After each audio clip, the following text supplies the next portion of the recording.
say, obviously good win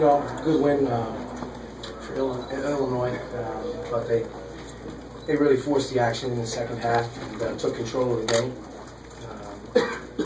By evidence of the second half free throw numbers, they were much more aggressive. We just didn't have the energy boost that we needed in the second half defensively. And that hurt us because, I thought in the first half we did a nice job in transition, getting some easy baskets off our stops. We didn't get as much of that in the second half. And that, it hurts you when you're bogged down against that pressure every single time down the floor. It's difficult. And that's why I think the turnover numbers for us in the second half were a little bit worse. We weren't in transition as much. And, disappointed in our free throw shooting. It's something that you can talk about or practice and whatnot, but it seems to become something for our team that's a little bit contagious with the guys going up there not being able to knock them in. And when you're on the road, especially if you get there, 16 for 20, 16 for 29, you got to be able to make more than that. So that hurt us as well. We needed to keep a lead by getting free throws. So credit to them. They play extremely hard, and the coach does a great job. Question? Coach, the missed free throws, is some of that, is that tired legs? And what do you do to kind of make sure that you don't have a night like that in the future? We've had nights like this in the past, and we're not a very good free throw shooting team, and there's guys that are better free throw shooters. We got to work on it.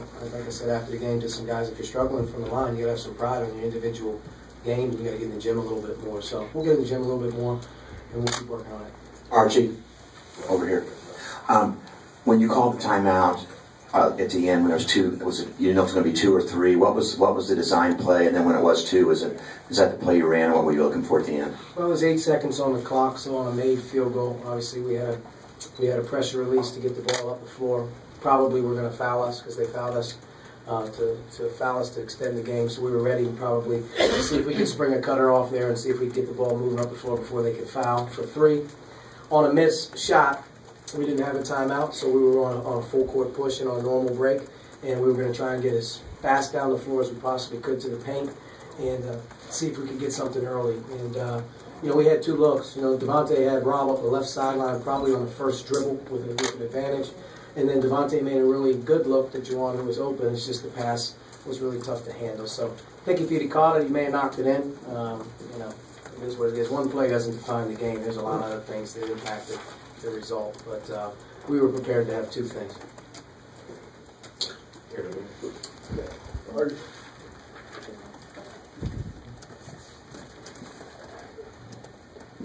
Yeah, Archie, how did the 48-hour road turnaround impact preparations as well as execution today?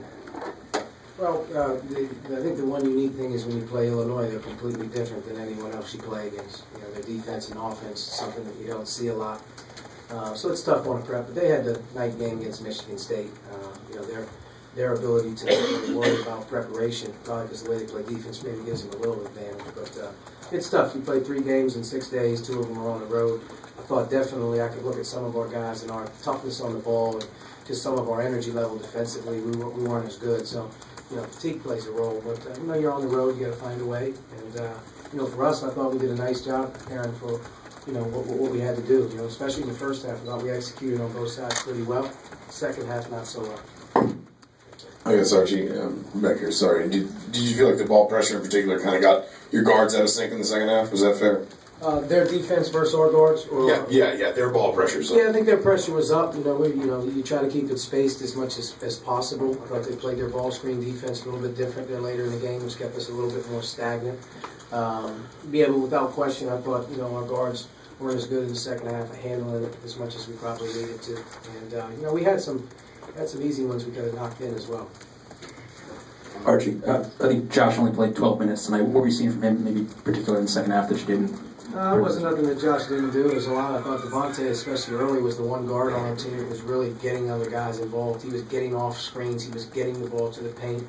And, by evidence of, early on, he had some really good passes. And I thought he gave us a better option at that time, and we kind of wrote it out. But, Josh is fine. We'll be back at it.